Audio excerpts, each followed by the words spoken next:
yitwa Felix Niyongabo, abantu w'imyaka 35.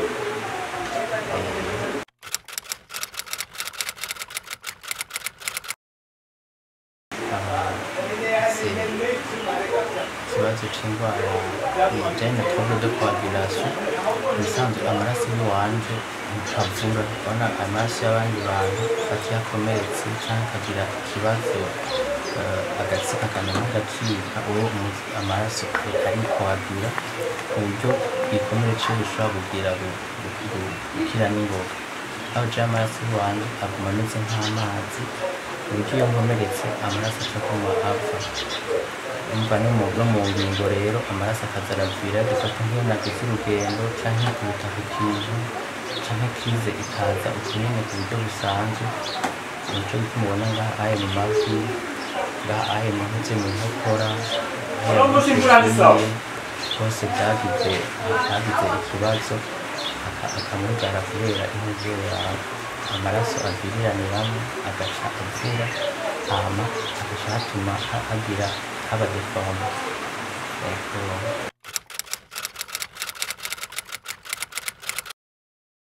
Iyo ndwara natanguye kuyimenya muri 2013,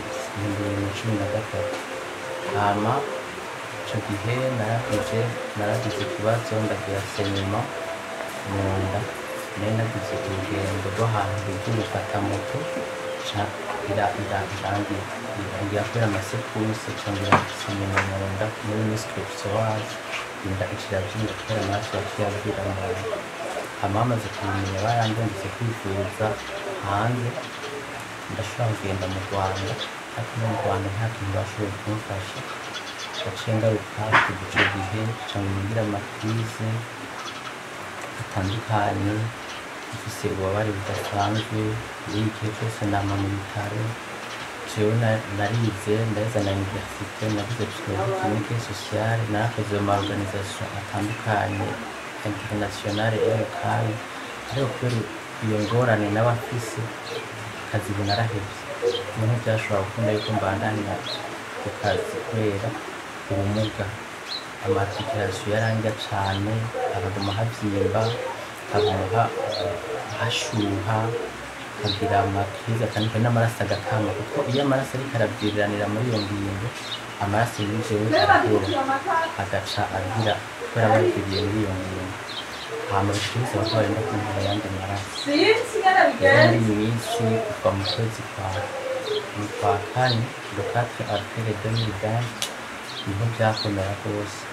Kuva ico gihe gushika uno munsi sindava mu nzu, nguma ngwaye mu bitaro, ndatashe.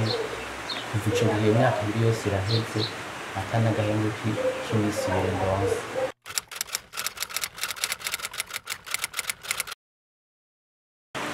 Jewe ngiye kwa muganga, ikintu bitwa ngo baramfasha, bantera ama-antidouleur kugira ngo ububabare bugabanuke, ariko naho hari igihe mba mfise ububabare bunini cane rwose ku buryo naho boshobora kuntera antidouleur imeze gute ububabare budashobora guhera. Rero urumva ikintu bansavye nuko norondera ahantu noja kwivuza, ahantu boshobora kumvura atari muri kino gihe. Mba nababwiye ko nagiye mu Rwanda naho biranga, rero baciye banyandikira muze ya komisiyo medicale kugira ngo ngende kwivuza hanze aho bashoboye kuvura iyo ndwara, bandungitse mu gihugu c'Uburundi.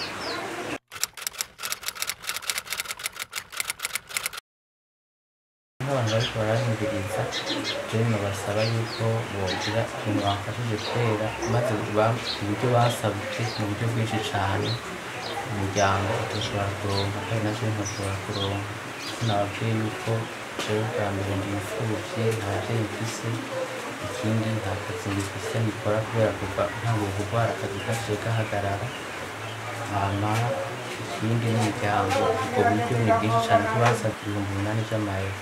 Urumva amafaranga ni menshi cane ku buryo jewe ubwanje n'umuryango wanje tutoshobora kubaronka.